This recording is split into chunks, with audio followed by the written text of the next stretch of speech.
സംഭവം ഇത് നമ്മുടെ ഇന്ത്യക്കാർക്കിട്ട് ഒരു താങ്ങാണെങ്കിലും ഇപ്പോഴാണ് അമേരിക്ക ഒന്ന് ബാക്ക് ടു ഫോം ആയത്. അത് നമ്മുടെ ഈ ഒബാമന്റെ കാലം തൊട്ട് തുടങ്ങിയതാണ്. പുള്ളി ഇങ്ങനെ ഒരു പീസ്ഫുൾ ആയിട്ടൊരു ടേം ആയിരുന്നു. പിന്നെ ട്രംപ് വന്നു, കാര്യമായിട്ടൊന്നും ചെയ്തില്ല. അപ്പൊ ഇങ്ങനെ സോഫ്റ്റ് വരും. അവസാനം ബൈഡൻ വന്നു. ഏറ്റവും വീക്ക് ആയിട്ടുള്ള ഒരു പ്രസിഡന്റ് ആയിരുന്നു ബൈഡൻ. അപ്പൊ അമേരിക്കന്റെ അടുത്തുള്ള ഒരു പേടി എല്ലാവർക്കും പോയി. സംഭവം പറയുമ്പോൾ അമേരിക്ക ആണ് ഇപ്പോൾ ഏറ്റവും ഡെവലപ്ഡ് ആയിട്ടുള്ള കൺട്രി. അതായത് അവരുടെ കയ്യിലുള്ള ടെക്നോളജിയും മിലിറ്ററി പവറിന്റെ അടുത്തൊന്നും ആർക്കും എത്താൻ കൂടെ പറ്റില്ല. എന്നിട്ടും ആ ഒരു പേടി ഇപ്പൊ പോകാൻ കാരണം ഇവരിങ്ങനെ ഒരു വീക്കായി വന്നതുകൊണ്ട് മാത്രമാണ്. അതാണ് ട്രംപ് ഒരൊറ്റ പോസ്റ്റ് കൊണ്ട് എല്ലാവരും ഞെട്ടിച്ച് കളഞ്ഞത്. എന്താ സംഭവം എന്ന് വെച്ച് കഴിഞ്ഞാൽ 1974 പെട്രോ ഡോളർ പാക്ട് എന്ന് പറഞ്ഞിട്ട് ഒരു ഡീല് അമേരിക്കയും സൗദി അറേബ്യയും കൂടി സൈൻ ചെയ്തിട്ടുണ്ട്. അതിൽ പറയുന്നത് എന്താ വെച്ച് കഴിഞ്ഞാൽ ക്രൂഡ് ഓയിൽ എപ്പോഴൊക്കെ സെയിൽ ചെയ്യുന്നുണ്ടോ അത് എപ്പോഴും അമേരിക്കൻ ഡോളേഴ്സിൽ മാത്രമായിരിക്കണം. അത് ഏത് രാജ്യത്തിന്റെ അടുത്ത് സെയിൽ ചെയ്യുമ്പോഴും ഡോളേഴ്സിൽ മാത്രമേ സെയിൽ ചെയ്യാൻ പറ്റുള്ളൂ. അന്ന് ഉണ്ടാക്കിയ ആ ഒരു ഇമ്പാക്റ്റ് ആണ് ഈ അമേരിക്കൻ ഡോളറിനെ ഒരു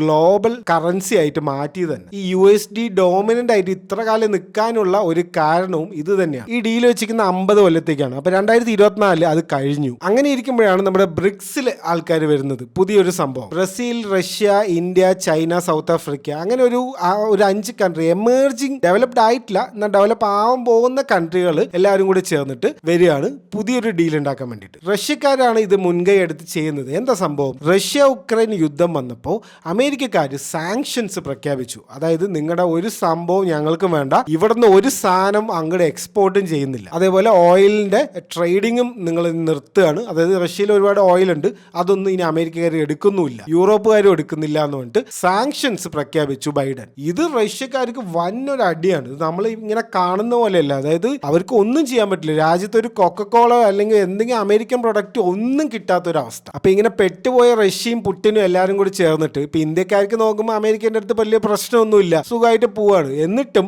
റഷ്യക്കാർ മുൻകൈ എടുത്തിട്ട് ഇവരെയൊക്കെ കൂടി ചേർത്തി ഒരു ടീം ഉണ്ടാക്കി. എന്നിട്ട് ഇവർ എന്ത് ചെയ്യാൻ പോണ്? അമേരിക്കൻ ഡോളർ ഞങ്ങൾക്കൊന്നും വേണ്ട, ഇനി ഓയിൽ ട്രേഡ് ഒക്കെ ഞങ്ങളൊരു പുതിയ കറൻസി ഉണ്ടാക്കും, അതിലൂടെ നമുക്ക് ഓയിൽ ട്രേഡ് ചെയ്യാന്നൊക്കെ പറഞ്ഞിട്ട് ഒരു സംഭവം ഇവർ കൊണ്ടുവരാൻ പോവാണ്. അപ്പോഴാണ് നമ്മുടെ ട്രംപ് അണ്ണൻ ജയിക്കുന്നത്. അണ്ണൻ വന്നൊരു പോസ്റ്റ് ഇട്ടു. അതായത് നിങ്ങളുടെ കളിയൊക്കെ ശരി, ഇതൊക്കെ ഞാൻ കണ്ടു, സംഭവം ശരി തന്നെ, ബ്രിക്സോ എന്തോ ആയിക്കോട്ടെ, അമേരിക്കൻ്റെ അടുത്തോ അമേരിക്കൻ ഡോളറിന്റെ അടുത്തൊന്നും മുട്ടാൻ വരണ്ട. നിങ്ങൾ ഇനി എങ്ങാനും അങ്ങനെ വല്ല പ്ലാൻ ഉണ്ടെങ്കിൽ 100% ടാക്സ് ഞങ്ങൾ കൊണ്ടുവരും. ഒരു സാധനം നിങ്ങൾക്ക് ഇനി അമേരിക്കയിലേക്ക് എക്സ്പോർട്ട് ചെയ്യണമെങ്കിൽ 100% ടാക്സ് കൊടുക്കേണ്ടി വരും. ഇപ്പൊ നമ്മുടെ ഫോറിൻ മെയ്ഡ് ഒരു കാർ ഇന്ത്യക്ക് കൊണ്ടുവരണമെങ്കിൽ എമ്മാതിരി ചെലവുണ്ട്. അതുപോലെ ആവും ഇനി ചെറിയൊരു സാധനം വരെ അമേരിക്കയ്ക്ക് അയക്കാനുള്ളത്. ഇത് ഏറ്റവും കൂടുതൽ ബാധിക്കുക ചൈനയാണ്. ചൈനയുടെ എക്സ്പോർട്ടൊക്കെ അറിയാലോ, എക്സ്പോർട്ടിലാണ് അവരുടെ എക്കണോമി തന്നെ നിലനിൽക്കുന്നത്. ഇന്ത്യയുടെ കണക്ക് നോക്കുമ്പോൾ മോശമൊന്നുമില്ല. 7 ലക്ഷം കോടി രൂപന്റെ അടുത്ത് ഒരു കൊല്ലം അമേരിക്കയിലേക്ക് എക്സ്പോർട്ട് ചെയ്യുന്നുണ്ട്. ഇതൊക്കെ പെട്ടെന്ന് നിർത്തുക എന്ന് പറഞ്ഞു കഴിഞ്ഞാൽ അങ്ങനെ എളുപ്പമൊന്നുമല്ല, എല്ലാം തകർന്നു പോകും. അപ്പൊ ഇങ്ങനെ സ്ട്രോങ് ആയിട്ട് പറയാൻ അവസാനം ട്രംപ് വേണ്ടി വന്നു. എല്ലാവരും ഒന്ന് പേടിച്ചിട്ടുണ്ട് സംഭവം കണ്ടിട്ട്.